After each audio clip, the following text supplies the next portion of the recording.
जय माता की सभी भक्तों को। कैसे हो आप सब? आशा करती हूँ कि आप सब जो हैं सुरक्षित हैं, स्वस्थ हैं और माँ जगत जननी माँ अम्बे की कृपा आप सभी के ऊपर बनी हुई है। यही मेरी हमेशा कामना रहती है। तो आप सभी के प्यार से और माँ के आशीर्वाद से आज फिर एक नई वीडियो के साथ हाजिर हूँ आप सभी के लिए। और जो है मुझसे किसी ने फ़ोन करके कहा था कि गुरु माता आप एक ऐसी वीडियो बनाइए जिससे जो है हमें ये ज्ञानवर्धक वीडियो हमें मिल जाए कि अगर हमारे घर में माता रानी की हम पूजा करते हैं, भगवान जी की कोई भी मूर्ति जैसे बालाजी महाराज की हम पूजा करते हैं या फिर हम जो है ठाकुर जी महाराज की पूजा करते हैं और उनकी मूर्ति अगर खंडित हो जाती है या घर में कोई भी मूर्ति हम रखते हैं उसमें जो है कोई भी खंडित हो जाती है या कोई प्रतिमा है, तस्वीर है, भगवान की माता रानी की तस्वीर है या माँ के वस्त्र हैं, तो या फिर आप जो है जिस माला से आप रोज मंत्र जाप करते हैं, रुद्राक्ष की माला है या तुलसी की माला है, उसको अगर वो खंडित हो जाती है तो क्या करना चाहिए,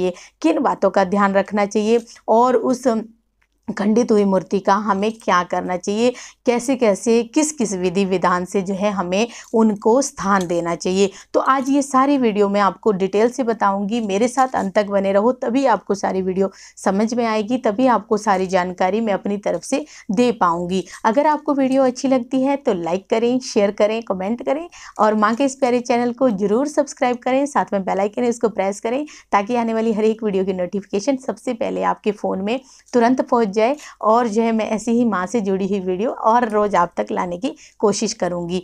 तो जैसे मैं थोड़ा सा अभी आपको भजन भी ज़रूर सुनाऊँगी क्योंकि मेरे मन में ये रहता है कि मैं एक बार भजन ज़रूर गा लूँ। तो जैसे कि हम कहते हैं कि नवरात्रि आ रही है, नवरात्रि में हम माँ को कहते हैं कि माँ सिर पे आती हो, बड़ी सुंदर लगती हो, माँ सिर पे आती हो, बड़ी सुंदर लगती हो, बड़ी सुंदर लगती हो, बड़ी प्यारी लगती हो, माँ सिर पे आती हो, बड़ी सुंदर लगती हो।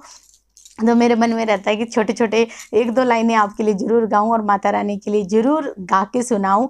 तो आज मैंने ये थोड़ी सी लाइनें आपके लिए गाई है, पूरा भजन नहीं सुना सकती है, समय का अभाव होता है। तो जो है मैं आपको बताऊंगी कि अगर आपके मंदिर में खंडित मूर्तियां हैं, खंडित जैसे हम जल का लोटा रखते हैं, खंडित दीपक रखते हैं, खंडित जो है हम थाली रखते हैं, तो ये शुभ नहीं होती हैं। ये जो है दरिद्रता की निशानी होती है।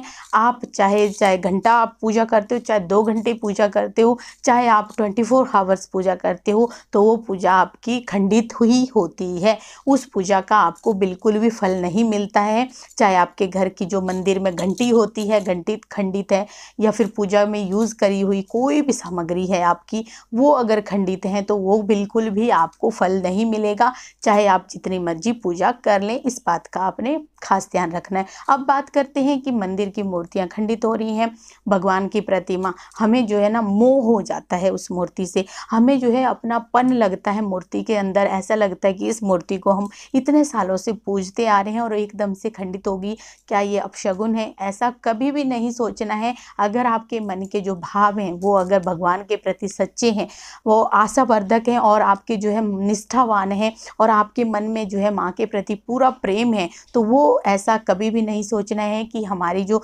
मूर्ति खंडित हुई है क्या उसमें जो है हमारे भगवान जी हमारे से नाराज हो गए। ऐसा नहीं होता है।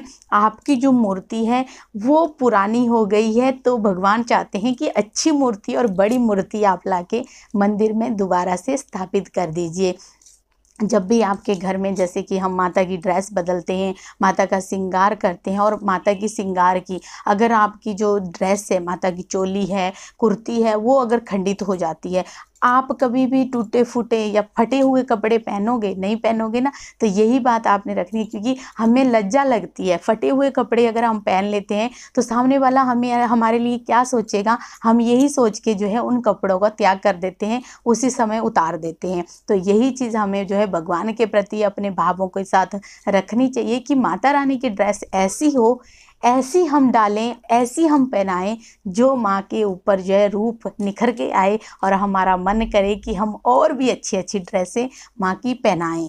तो ये बात का खास ध्यान रखना है। माता की चुनरी आप चढ़ाते हो, चुनरी की अगर गोटा निकला हुआ है, खंडित है, तो उसको सिल दीजिए या फिर अच्छे से सिलाई करके जो है उसको लगाइए या फिर उसको जो है चेंज कर दीजिए। और होता है खंडित मूर्तियां हैं, खंडित मूर्ति को जो है आपने, जब भी आपकी मूर्ति खंडित हो जाती है तो उसको जो है जल में सहला दीजिए, जल में स्थान दे दीजिए। गंगा जी जाते हैं, बहुत बड़ी मूर्ति है तो गंगा जी में स्थान दीजिए। जैसे आपके भाव हैं वैसे आप कर सकते हैं।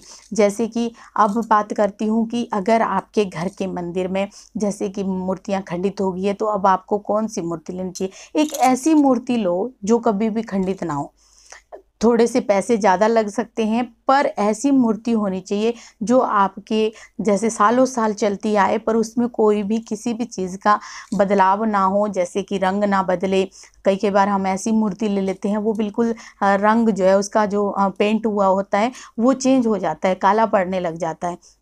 ऐसी भी ना लें। एक ऐसी मूर्ति लें या तो पत्थर की हो या फिर किसी धातु की हो या ऐसी सौम्य रूप की मूर्ति हो जो आपको लगता है कि ये बहुत लंबे समय तक, जैसे चांदी की मूर्ति होती है इस तरह की मूर्ति आपने घर में माता रानी की रखनी चाहिए। अब बात करूंगी कि अगर खंडित हैं आपकी रुद्राक्ष की माला, खंडित हो जाती है, हमें बहुत सालों से हम उसको जप करते आ रहे होते हैं, बहुत सालों से हमने जाप किए हैं और इतने जाप कर लिए हैं कि हमें लगता है कि ये मंत्र जो है हमारा सिद्ध हो गया है और ये अचानक से हमारी रुद्राक्ष की माला टूट गई है, खंडित हो गई है और उसको हम गांठे मार मार के जोड़ते जाते हैं। ऐसा भी नहीं करना है। मंत्र आपका आपके मुंह से जपा गया है तो आपके मन से जपा गया है तो आपका मंत्र कहीं भी नहीं जाएगा। वो आपकी माला के अंदर नहीं है, वो आपके भाव के अंदर है, आपके मन में है और आपको उस मंत्र को जपते हुए जितने भी साल हुए हैं उतना ही ताकतवर वो मंत्र हो गया है। ऐसी बात नहीं है। उसी समय अपनी माला को बदल दीजिए, अपनी माला को जो है जल में स्थान दे दीजिए, जल में सहला दीजिए और नई माला का वहाँ पे ही आगमन कीजिए। किस तरह से करना है, अगर आपकी मूर्ति खंडित है और आपकी माला भी खंडित है, भगवान जी से क्षमा प्रार्थी कीजिए, माता रानी से क्षमा मांगिए अपने हाथ जोड़ के कि हे माता रानी, आपकी मूर्ति खंडित हुई है, आपकी मूर्ति में दरार पड़ गई है, तो माता मेरे मन के भाव जो हैं आपके लिए बहुत ही सच्चे हैं, बहुत ही निष्ठावान है और हे माता रानी आपकी दया हो जाए तो मैं जो है एक अच्छी मूर्ति आपके मंदिर में दोबारा से स्थापित करना चाहती हूँ। मेरी जो है थोड़ा सा पैसे का अगर बंदोबस्त नहीं हो रहा है, मेरे पास इतने पैसे नहीं हैं, तो हे माता रानी कहीं से आपकी दया से अगर पैसा आ जाता है तो मैं आपकी सबसे पहले आपकी एक अच्छी सी मूर्ति की प्रतिमा ला के रखूँगी या तस्वीर ला के रखूँगी। क्षमा मांगनी है जब भी आपकी मूर्ति खंडित हो जाती है या आपको उस मूर्ति को हटा रहे हैं, जल में स्थान दे रहे हैं, तो आपने माता रानी से क्षमा मांगनी है, हाथ जोड़ के अपना जो है माफ़ी मांगनी है कि माता रानी हमारे जो भाव हैं वो अच्छे हैं, मूर्ति जो है वो खंडित हो गई है, हम दूसरी मूर्ति अपनी श्रद्धा के अनुसार लाएंगे और अच्छी ही मूर्ति आपकी अपने घर के मंदिर में स्थापित करेंगे। उसी से ही आपका जो है हम रोज़ पूजन करेंगे, आपको ज़रूर रोज़ बनाएंगे। तो ये भाव आपके होने चाहिए।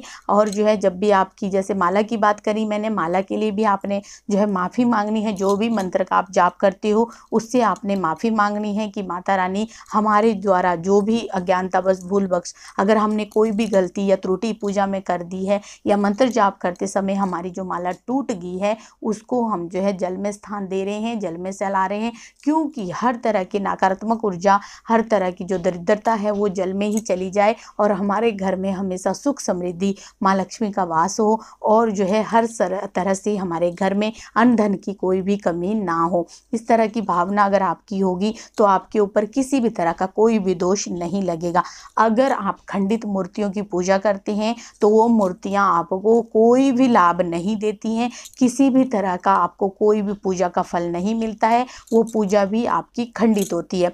जैसे कि अगर हमने, जैसे मैंने अखंड ज्योत के ऊपर जो वीडियो बनाई है, अखंड ज्योत लगाई हुई है, मान लो हमने अखंड ज्योत लगाई हुई है, हमने 9 दिन की पूरी अखंड ज्योत लगाई हुई है और जो है छठे सातवें दिन हमारी ज्योत जो है वो अचानक बंद हो जाती है, खंडित हो जाती है, गिर जाती है, या फिर चूहा वगैरह हमारी जोत एकदम से हवा के झोंके से बुझ जाती है, या कोई चीज़ गिरा देती है तो वो खंडित हो जाती है। इसी तरह से फिर हमारे मन में क्या भाव आते हैं कि हमारी जो पूजा है शायद स्वीकार नहीं हुई है। इसी तरह से अगर आप मूर्ति रखोगे तो वो भी आपकी पूजा खंडित ही मानी जाएगी, आपकी पूजा पूर्ण नहीं होती है, उसका आपको कोई भी लाभ नहीं मिलता है, कोई भी फल नहीं मिलता है। तो इस बात का आपने विशेष ध्यान रखना है कि कभी भी पूजा के मंदिर में कोई भी खंडित मूर्ति, कोई भी खंडित वस्त्र या कोई भी खंडित जो वस्तुएं होती हैं, लोटा होता है, घंटी होती है, माता का दीपक होता है, थाली होती है, ऐसी चीज़ें कभी भी ना रखें।